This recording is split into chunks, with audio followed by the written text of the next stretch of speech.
வேத புஸ்தகத்தில் 2 கொரிந்தியர் 1ஆம் அதிகாரம் 3வது வசனம். இந்த வேத புஸ்தகத்தில் 2 கொரிந்தியர் 1ஆம் அதிகாரம் 3ஆம் வசனத்தில் ஆண்டவருக்கு ஒரு அழகான பெயர் சொல்லப்படுகிறது. நம்மை சிருஷ்டித்த ஆண்டவர், நம்மை உண்டாக்கின ஆண்டவர் எப்படிப்பட்டவர் அப்படின்னு ஒரு காரியம் சொல்லப்படுகிறாரு. அவர் சகலவிதமான ஆறுதலின் தேவன் என்று அவரை குறித்து சொல்லப்படுகிறாரு. இந்த வேத புஸ்தகத்தில் ஆண்டவருக்கு ஆயிரக்கணக்கான பெயர்கள் குறிப்பிடப்பட்டிருக்கிறது. அவர் சமாதானத்தின் தேவன், அவர் நம்பிக்கையின் தேவன், அவர் வல்லமையுள்ள தேவன், அவர் அற்புதங்களை செய்கிறவர், அதிசயமானவர், இப்படி நிறைய பெயர்கள் சொல்லப்படுகிறாரு. அவருடைய ஒவ்வொரு பெயரிலும் அர்த்தமும் வல்லமையும் ஆசீர்வாதமும் உண்டு. இந்த இடத்துல அவர் சகலவிதமான ஆறுதலின் தேவன் என்று சொல்லப்பட்டிருக்கிறாரு. ஆண்டவர் சொல்லுகிறார், என் மகளே, நான் உனக்கு ஆறுதல் தருகிற ஒரு தேவன். என் மகனே, நான் உனக்கு ஆறுதல் தருகிற ஒரு தேவன். சகலவிதமான ஆறுதலின் தேவனாம். எந்த பிரச்சனை உங்களுடைய வேதனைப்படுத்தி, காயப்படுத்தி, துக்கப்படுத்தி இருந்தாலும் அந்த காயத்தை மாற்றக்கூடிய ஒரு ஆறுதலை ஆண்டவரால் தர முடியும். உங்களுடைய உள்ளம் காயப்பட்டு, வேதனைப்பட்டு, அதனால் மனம் உடைந்து, நம்பிக்கை இழந்து, வேதனையோடு நீங்கள் அமர்ந்திருக்கலாம். ஆண்டவர் இயேசு உங்கள் பக்கத்தில் வந்து சொல்லுகிறார், என் மகனே, நான் உனக்கு ஆறுதல் செய்கிற ஒரு தேவன். என் மகளே, நான் உனக்கு ஆறுதலின் தேவன். ஏன் கலங்கி கொண்டிருக்கிறாய்? ஏன் நீ வேதனைப்பட்டு கொண்டிருக்கிறாய்? என் உள்ளத்தில் இந்த காயம் இருக்கிறது, இந்த வேதனை இருக்கிறது, யாரிடத்திலுமே சொல்ல முடியாத இந்த துக்கம், பாரம் இருக்கிறது. அப்படி காயப்பட்ட உள்ளத்தோடு நீ இருந்து கொண்டிருக்கிறாயா மகனே, மகளே? உங்கள் பக்கத்தில் தான் இன்றைக்கு இயேசு வந்து நிற்கிறார். அவர் உங்களுக்கு ஆறுதல் செய்கிற ஒரு தேவன். ஒருவேளை பாவத்தின் நிமித்தம் உள்ளம் காயப்பட்டு யாரிடத்தில் இதை சொல்ல முடியும்? என்னால் இந்த பாவத்தை விடவும் முடியவில்லை, நிம்மதியாக இருக்கவும் முடியவில்லை, இது என்ன வாழ்க்கை என்று மனம் கலங்கி நிற்கலாம். ஆண்டவர் இயேசு வந்து உங்கள் பக்கத்தில் நிற்கிறார். நான் உனக்கு ஆறுதல் தருவேன், இந்த காயங்களை மாற்றுவேன் என்று கர்த்தர் உங்களுக்கு சொல்லுகிறார். ஒருவேளை வியாதி நிமித்தம் உங்களுடைய உள்ளம் காயப்பட்டிருக்கலாம். எனக்கு ஏன் இந்த வியாதி வந்தது? எங்கள் குடும்பத்தில் ஏன் இப்படி ஒரு வியாதி வந்தது? உங்களுடைய உள்ளத்தில் ஒரு துக்கத்தை கொடுத்து கொண்டிருக்கலாம். நான் பக்தியாக தானே இருக்கிறேன், கடவுள் நம்பிக்கையோடு தானே இருக்கிறேன், நான் கடவுளெல்லாம் தேடுகிறேனே, எனக்கு இப்படி ஒரு வியாதி வந்து விட்டதே, மருத்துவம் கைவிட்டு விட்டதே, இவ்வளோ பணம் சொல்ல பண்ணி சுகத்துக்கான அறிகுறி கூட தெரியவில்லையே, நான் என்ன பாவம் செய்து விட்டேன், என்ன சாபம் என்னை தொடருகிறது? உள்ளுக்குள்ளே ஒரு வேதனை, ஒரு காயம், இரவெல்லாம் தூங்க முடியாதபடி கண்ணீர், வேதனையிலே இரவும் பகலும் கழித்து கொண்டிருக்கிறீர்களா? உங்கள் பக்கத்தில் இயேசு வந்து நின்று சொல்லுகிறார், என் மகனே, நான் உனக்கு ஆறுதல் செய்கிற தேவன், நீ கலங்காதே. இந்த ஆண்டவர் உங்களோடு பேசுகிறார். ஒருவேளை பிசாசினால் உண்டான போராட்டம், மனதில் பாதிப்புகள், டிப்ரெஷன், மன அழுத்தம், வெளியே சொல்ல முடியாத பிரச்சனைகள், குடும்பத்துக்குள்ளே குழப்பமான நிலைமை, என்ன செய்வதுன்னு தெரியல அப்படின்ற ஒரு வேதனை, யாரிடத்தில் சொன்னாலும் அதை புரிந்து கொள்ளுவாங்களா, அதை சரியாக விளங்கி கொள்ளுவாங்களா, என்னையே குற்றப்படுத்தி விடுவாங்களா, இந்த மாதிரி ஒரு மனக்குழப்பம், இருதயம் காயப்பட்டு ஒரு இருதயத்துக்குள்ளே நீங்கள் அழுது கொண்டிருக்கிற ஒரு நிலைமை, நான் ஏன் இந்த உலகத்தில் வாழ வேண்டும், மரித்து விட்டால் நலமாயிருக்குமே என்று வாழ்க்கையை வெறுத்துவிட்ட ஒரு கசந்த நிலைமை, அப்படி தான் நீங்கள் அமர்ந்திருக்கிறீங்களா?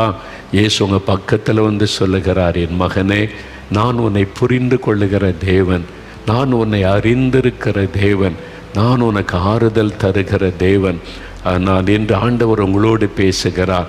இன்றைக்கு உங்களுடைய காயங்களை மாற்றி உங்களை ஆறுதல் படுத்தி அதற்காக அற்புதம் செய்து ஆண்டவர் உங்களை மகிழ்விக்க போகிறார். அதற்காக இயேசு இந்த உலகத்தில் உலாவின நாட்களில் அவர் எப்படி மனிதர்களை ஆறுதல் படுத்தினார், காயப்பட்ட உள்ளத்தோடு இருந்தவர்களை எப்படி ஆறுதல் படுத்தி அவருடைய துக்கங்களை மாற்றினார் என்று நிறைய சம்பவங்கள் இந்த வேதத்தில் எழுதப்பட்டிருக்கிறது.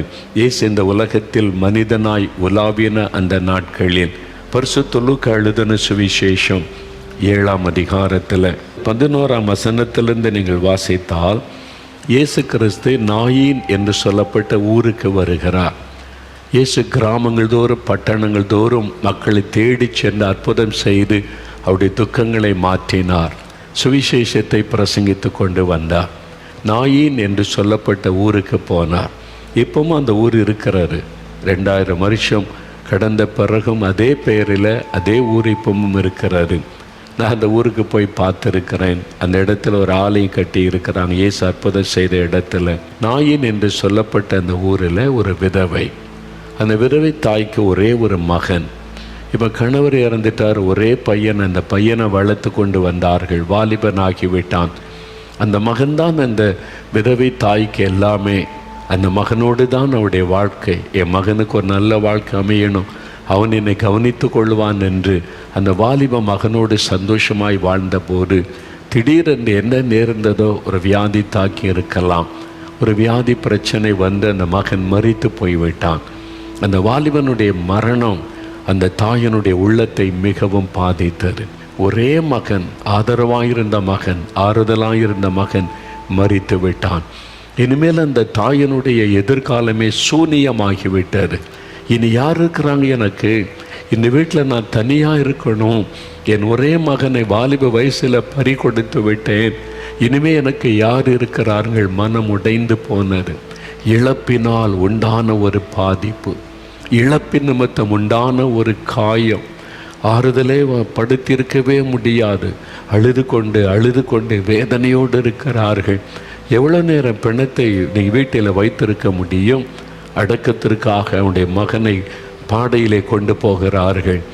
அந்த ஊராரில் திரளான மக்கள், என்னால் பாவம் ஒரு விதவை, ஒரே மகன் மரித்து விட்டான் என்று சொல்லி திரளான மக்கள் அந்த அடக்க ஆராதனைக்கு வந்திருக்கிறாங்க. அந்த வாலிபனை சுமந்து கொண்டு போகிறாங்க. அந்த விதவை அழுது கொண்டே வருகிறாள். யோசித்து பாருங்க, அந்த மகள் அந்த பாடைக்கு பின்னால் தன் ஒரே மகனை இழந்து அழுது கொண்டு போகிற காயப்பட்ட ஒரு உள்ளம். கணவனை இழந்து அந்த வேதனை. ஒரு மகன் இருக்கிறான் என்று ஆறுதல் அடைந்தால் அந்த மகனும் மரித்து விட்டான். இனி என்ன செய்வது? இழப்பினால் உண்டான வேதனை, தனித்து விடப்பட்ட ஒரு வேதனை. அழுது கொண்டே வருகிறாள். அந்த ஊரில் நிறைய பேர் வந்தாங்க. யாருமே அவளுக்கு ஆறுதல் சொல்லவில்லை. நீ அழாத, எனக்கு யார் இருக்கிறான்னு அழுதிருப்பாள். சொன்னாங்க, சொல்லியிருக்கணும், நாங்கள் இருக்கிறோம், நீ பயப்படாத. யாருமே அப்படி சொல்ல முன் வரவில்லை. நம்ம சிரித்தா உலகமே நம்ம கூட சேர்ந்து சிரிக்கும். ஆனால் அழுதால் தனிமையில் தான் அழ வேண்டியது வரும் என்று ஒரு சொல்லுவார்கள். அதே மாதிரி அழுது கொண்டே வருகிறாள். இயேசு அப்பொழுது அந்த ஊருக்கு வருகிறார். தன் சீஷரோடு அவர் வருகிறார். அப்பொழுது அந்த சவ ஊர்வலம் வந்து கொண்டு இருக்கிறது. அந்த விதவை பெண் அழுது கொண்டே வருகிறாள். இயேசு நின்று அதை பார்க்கிறார். அந்த தாய் கண்ணீர் விட்டு புலம்பி அழுகிறதை பார்க்கிறார். இயேசு மனதுருகினார். இயேசு மனதுருகினார். வேதம் சொல்லுகிறது, இயேசு மனதுருகி அந்த தாய் பக்கத்தில் போய் சொல்லுகிறார், ஸ்திரியே அழாதே, மகளே நீ அழாதே, நீ அழுதாயினால் தாங்கிக் கொள்ள முடியவில்லை, உன்னுடைய கண்ணீர் என் உள்ளத்தை பாதிக்கிறது, நீ அழாதே. ஆண்டவர் ஆறுதலான ஒரு வார்த்தை சொன்னார். காயப்பட்ட அந்த உள்ளம், வேதனைப்பட்ட அந்த உள்ளம், நான் இழந்துட்டேன், கணவரை இழந்துட்டேன், மகனை இழந்துட்டேன், இனிமேல் எனக்கு யாரும் இல்லை, நான் யாருக்காக வாழணும் அப்படிலாம் நினைத்து அழுத அந்த மகளை பார்த்து இயேசு சொன்னார், நீ அழாதே, நீ அழுதா என்னால் தாங்கிக் கொள்ள முடியவில்லை. அதுதான் இயேசு, அதுதான் இயேசுவனுடைய அன்பு, அதுதான் இயேசுவனுடைய மனதுருக்கம். நீ அழுகிற, நீ அழுதா என்னால் தாங்கிக் கொள்ள முடியல மகளே, அழாதே. இவர் ஆறுதலை மாத்திரம் சொல்லிட்டு இயேசு போய்விடவில்லை. ஆண்டவர் பாடையை தொட்டார். உடனே எல்லாரும் நின்றாங்க, கவனிக்கிறாங்க, யார் இவர்?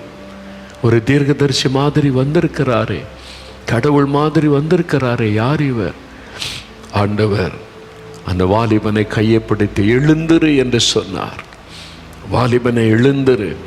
என்ன செத்து போன ஒரு பையன்கிட்ட பேசுகிறார் இவர். செத்து போன ஒரு வாலிபன், அவன் பிணம் அடக்கம் பண்ண கொண்டு போகிற அவன்கிட்ட பேசுகிறார். அவனுக்கு எப்படி கேட்கும்? எல்லாரும் ஆச்சரியமாக பார்க்குறாங்க, இவர் என்ன பேசுகிறார் என்று. அவர் பேசினா பிணத்துக்கு காது கேட்கும். அது காதில் அந்த சத்தை விழுந்துட்டான், உயிர் பெற்று எழும்பும். இயேசு சொன்னார், வாலிபனை எழுந்தரு என்று சொன்னார். அவனுக்குள்ளே போன உயிர் திரும்ப வந்து விட்டார். எழும்பி உட்கார்ந்தான். இந்த தாய்க்கு எப்படி இருந்திருக்கும்? ஆனந்த கண்ணீர் வடித்திருப்பாள். இயேசுவின் பாதத்தில் விழுந்த நன்றி சொல்லி இருப்பாள். ஆண்டவரே, என் கண்ணீரை தொடச்சிங்க, என்னை ஆறுதல் படுத்தி என் மகனையே உயிரோடு எழுப்பி கொடுத்துட்டீங்களே. நீ ஜனங்கள்லாம் பார்க்குறாங்க, இவர் சாதாரண மனிதர் அல்ல, கடவுள் நமத்திலே மனிதனாய் வந்திருக்கிறார். லூக்கா 7:16 சொல்றாங்க, தேவன் தமது ஜனங்களை சந்தித்தார். Lord has visited his people. வானத்தை பூமி உண்டாக்கின தேவன் நமத்திலே வந்திருக்கிறார். அவரால் தான் இப்படி அற்புதம் செய்ய முடியும் என்று ஜனங்கள் எல்லாம் இயேசுவுக்கு நன்றி சொல்லுகிறார்கள். எனக்கு அன்பானவர்களே, அந்த மகளை ஆறுதல் படுத்தி அந்த கண்ணீரை துடைக்க அற்புதம் செய்த அதே இயேசு இன்றைக்கு உங்களை பார்த்து சொல்லுகிறார், நான் உன்னை ஆறுதல் படுத்துகிற தேவன். நீ ஏன் அழுது கொண்டிருக்கிறாய்? ஏன் கண்ணீர் விட்டு கொண்டிருக்கிறாய்? நீ அழாதே என் மகளே, நீ அழாதே என் மகனை, நீ அழாதே என்று ஆறுதல் படுத்துகிற ஒரு ஆண்டவர் இன்றைக்கு உங்களை சந்தித்து கொண்டிருக்கிறார். ஒரு சமயம் ஒரு கணவனும் மனைவியும் பார்க்க வந்தார்கள். உங்களுக்கு என்ன காரியத்திற்கு நான் ஜெபிக்க வேண்டும் என்று கேட்டேன். அவ்வளவுதான். அந்த சகோதரி ஓ என்று அழ ஆரம்பித்து விட்டார்கள். மிகுந்த கண்ணீர், அடக்கி கொள்ள முடியாதபடி அழுதார்கள். அந்த கணவருக்கு என்ன செய்வதென்று தெரியவில்லை. அந்த மனைவனுடைய துக்கம் அவ்வளோ பெரியது. கொஞ்ச நேரம் அழுது முடித்த பிறகு, உங்களுக்கு என்ன பிரச்சனை? இதுக்காக நான் ஜெபிக்கணும், பிரார்த்தனை பண்ணணும். திருமணமாகி இத்தனை வருஷம் ஆயிற்று, குழந்தை இல்லை. 2 முறை குழந்தை உண்டாகி கருச்சிதைவு ஏற்பட்டு விட்டார். ஒவ்வொரு முறையும் நான் கருவுறும் பொழுது ஆண்டவர் என் ஜெபத்தை கேட்டார், எனக்கு ஒரு ஆசீர்வாதம் தந்து விட்டார் என்று நான் சந்தோஷப்படுவேன். சில மாதங்களிலே அந்த கரு அழிந்து விடும். 2 முறை நடந்து விட்டேன், இழந்து விட்டேன். என் ஆசீர்வாதத்தை நான் இழந்து விட்டேன். இப்போ நிந்தை. எல்லாரும் சொல்றாங்க, இவன் என்ன பாவம் செய்தாளோ, இவன் மேல ஒரு சாபம் இருக்கிறது, அதனால தான் குழந்தையும் இல்லை, உருவாகிற குழந்தையும் அழிந்து போகிறாரு. சொந்த குடும்பம், சொந்த உறவுகள், வீட்டில் உள்ளவங்களே சொல்றாங்க, மனமுடைந்து போனார். துக்கம், காயப்பட்ட ஒரு உள்ளம், இருதயம் காயப்பட்ட நிலைமையில அந்த மகள் அழுதார்கள். அந்த கணவருக்கு எப்படி ஆறுதல் சொல்வதுன்னு தெரியல. அவர் தான் அழைத்து கொண்டு வந்திருக்கிறார். அவருடைய கண்ணீர் என் இருதயத்தை உடைத்தது. நான் அந்த மகளுக்கு என்ன சொல்ல முடியும்? அவன் மேலே கை வைத்த ஆண்டவரை, இழந்து போன இந்த ஆசீர்வாதத்தை திரும்பத்தார். இந்த மகள் இழந்து போன ஆசீர்வாதத்தை திரும்பத்தார். அவருடைய கண்ணீரை துடையும், அவருடைய காயத்தை மாற்றும் ஆண்டவரை என்று கண்ணீரோடு ஜெபம் பண்ணி, ஆண்டவர் உடைய கண்ணீரை துடைப்பார், இழந்து போன ஆசீர்வாதத்தை திரும்ப தருவார் என்று சொல்லி ஆறுதல் படுத்தி அனுப்பிவிட்டேன். சுமார் 1 வருட காலம் கழிந்து அந்த கணவன் மனைவி என்னை பார்க்க திரும்ப வந்தார்கள். வந்தபோது அந்த மகளுடைய கையில் ஒரு அழகான குழந்தை.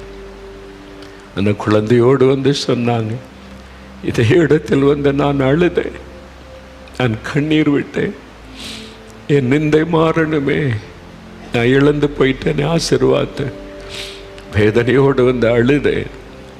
நீங்கள் கண்ணீரோடு எனக்காக ஜெபிச்சு அனுப்புனீங்க. இப்போ சந்தோஷமாய் வந்திருக்கிற இந்த குழந்தையை ஆசீர்வதிங்க, இந்த குழந்தையை நீங்கள் ஆசீர்வதித்து கொடுங்கள் என்று என் கையிலே கொடுத்தார். அந்த சகோதரியின் முகத்தில் வந்த சந்தோஷம் இருக்கிறதே, அளவிட முடியாத சந்தோஷம். அப்படித்தான் இந்த விதவை தாயும் மகிழ்ந்திருப்பாள், என் மகனை இயேசு திரும்ப தந்து விட்டார் என்று. அதுக்கு தான் இயேசு வந்தார். ஆறுதலின் தேவனாக அவர் வந்தார். இன்னைக்கு உங்க வீட்டுக்கு வந்திருக்கிறார், உங்க பக்கத்தில் வந்திருக்கிறார். என் மகளை, நீ ஏன் அழுது கொண்டிருக்கிறாய்? ஏன் கண்ணீர் வடிக்கிறாய்? நான் உன்னை ஆறுதல் படுத்துகிற ஒரு தேவன், சகலவிதமான ஆறுதலின் தேவன் இயேசு. அவரால் எப்படி ஆறுதல் படுத்த முடிகிறது? அவரால் எப்படி அற்புதம் செய்ய முடிகிறது? ஏன் தெரியுமா? சிலுவையிலே நமக்காக தன்னை பலியாய் கொடுத்தார். நம்முடைய பாவங்களை அவர் சுமந்தார் என்று 1 பேதுரு 2:24 எழுதப்பட்டிருக்கிறது. மத்தேயு 8:17 நம்முடைய நோய்களையும் பலவீனங்களை சிலுவையிலே சுமந்தார். 1 பேதுரு 2:24 அவருடைய தழும்புகளால் குணமாகிறோம் என்று எழுதப்பட்டிருக்கிறது. நமக்காக உங்களுக்காக தன்னை சிலுவையிலே ஒப்பு கொடுத்து இரத்தம் சிந்தி காயங்களை ஏற்றுக்கொண்டார். அவருடைய தழும்புகளால் குணமாகிறோம். அந்த தழும்புள்ள கரத்தினால் தொட்டு நம்மை குணமாக்குகிறார். ஏசாயா 53:4 சொல்லுகிறது, நம்முடைய பாடுகளை ஏற்றுக்கொண்டு சிலுவையிலே நம்முடைய துக்கங்களை சுமந்தார். உடைய கண்ணீரை சுமந்தார், துக்கங்களை சுமந்தார். சிலுவையில் அவமானப்படுத்தப்பட்டு நிந்திக்கப்பட்டு குற்றம் சொல்லப்பட்டு அவருடைய இருதயத்தை வேதனைப்படுத்தி அந்த சிலுவையிலே தொங்கும்படி செய்தார்கள். அத்தனையும் அவர் சகித்தார். உங்களுக்காக எனக்காக பாடுகளை சகித்தார் என்று வேதம் சொல்லுகிறது. கலாத்தியர் 3:13 சொல்லுகிறது, நம்முடைய சாபங்களை தன் மீது ஏற்றுக்கொண்டார். அதனால தான் அவரால் நமக்கு அற்புதம் செய்ய முடிகிறது. நமக்காக நம்முடைய இடத்தில் அவர் சிலுவையில் மரித்ததுனால பாவங்கள், சாபங்கள், வியாதிகள், துக்கங்கள் எல்லாவற்றையும் சுமந்து முடித்ததினால அவரால் தான் நம்மை ஆறுதல் படுத்த முடியும். அவரால் தான் நமக்கு அற்புதம் செய்ய முடியும். அவர் நம்மை ஆசீர்வதிக்க எதையும் கேட்கவில்லை. நீ விசுவாசித்தால் போதும். உன் இருதயத்தில் என்னை விசுவாசித்து நீ என்னை சொந்தமாக்கி கொண்டால் போதும், அவ்வளவுதான். விசுவாசத்தோடு கூப்பிட்டு அவனுக்கு அற்புதம் செய்வேன் என்று ஆண்டவர் சொல்லுகிறார். அவர் சகலவிதமான ஆறுதலின் தேவன். அவர் மரித்து 3வது நாள் உயிரோடு எழுந்தார். இன்றைக்கும் அவர் உயிரோடு இருக்கிறார். அதனால தான் இந்த அற்புதங்கள் நடக்கிறது. இன்றைக்கு இப்போ அவர் உங்களுக்கு அற்புதம் செய்ய போகிறார்.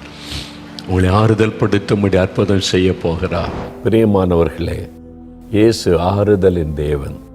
நீங்கள் காயப்பட்ட உள்ளத்தோட ஆறுதலுக்காக ஏங்குனீங்க தானே? அதனால தான் ஆண்டவர் உங்களோட பேசி இருக்கிறார். வியாதி வந்துட்டே, இந்த கஷ்டம் வந்துட்டே, நான் என்ன பாவம் செய்தேனோ? உங்களையே நீங்கள் குற்றப்படுத்துறீங்களா?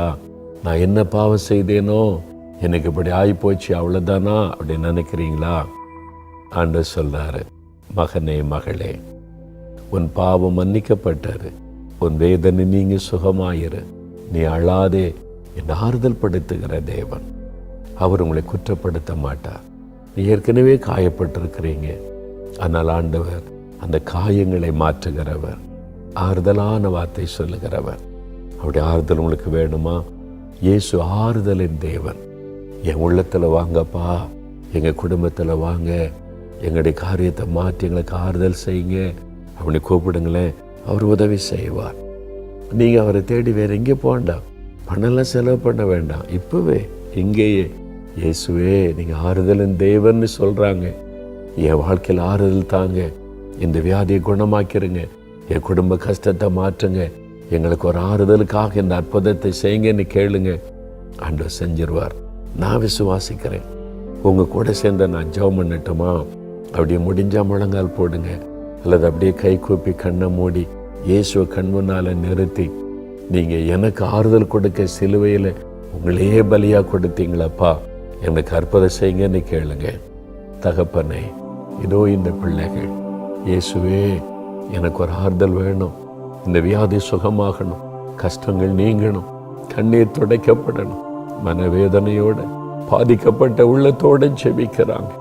இவங்களுக்காக சிலுவை சுமந்தீங்க, அடிக்கப்பட்டீங்க, ஆண்டவரே நொறுக்கப்பட்டீங்க, அதை நினைத்தருளுங்கப்பா. இந்த பிள்ளைகளுக்காக சிலுவையில் உண்மை பலியாய் கொடுத்ததை நினைத்தருளுங்க. என்னுடைய பாவத்தை மன்னிச்சு அந்த வியாதியை குணமாக்குங்க. அந்த நோய் மாறட்டும். அந்த மரண வியாதி இயேசுவின் நாமத்தில் விலகட்டும். ஆஸ்துமா வியாதி, கேன்சர் வியாதி இயேசுவின் நாமத்தில் விலகட்டும். பாதிக்கப்பட்ட சிறுநீரக சுகம் அடையட்டும், கல்லீரல் சுகம் அடையட்டும், இருதயம் சுகம் அடையட்டும். அற்புதம் செய்யுங்க. நான் என்ன பாவம் செய்தனோன்னு கலங்குறாங்களப்பா, பாவத்தை மன்னிச்சு அவங்களுக்கு அற்புத சுகம் கொடுங்க ஆண்டவரே. குடும்பத்தில் இருக்கிற வறுமை மாறட்டும், கண்ணீர் துடைக்கப்படட்டும், வேதனைகள் நீங்கட்டும். அவங்க ஆறுதல் படுத்த ஒரு அற்புதத்தை செய்யுங்கப்பா. இன்றைக்கு செய்யுங்கப்பா. இன்றைக்கே ஒரு மாற்றம் அந்த வீட்டுக்குள்ள வரட்டும், அவருடைய வாழ்க்கையில வரட்டும். இயேசுவின் நாமத்தில் ஒரு சுகமும் மாற்றமும் உண்டாகட்டும். ஆண்டவருடைய தள்ளுமுள்ள கரம் தொட்டதற்காக உங்களுக்கு ஸ்தோத்திரம், உங்களுக்கு ஸ்தோத்திரம். நல்ல மாற்றத்தை காணட்டும். இன்றைக்கே ஒரு அற்புத மாற்றம் வீட்டுக்குள்ளே உண்டாகட்டும். இயேசு கிறிஸ்துவின் நாமத்தில் ஜெபிக்கிறோம் பிதாவே. ஆமென், ஆமென்.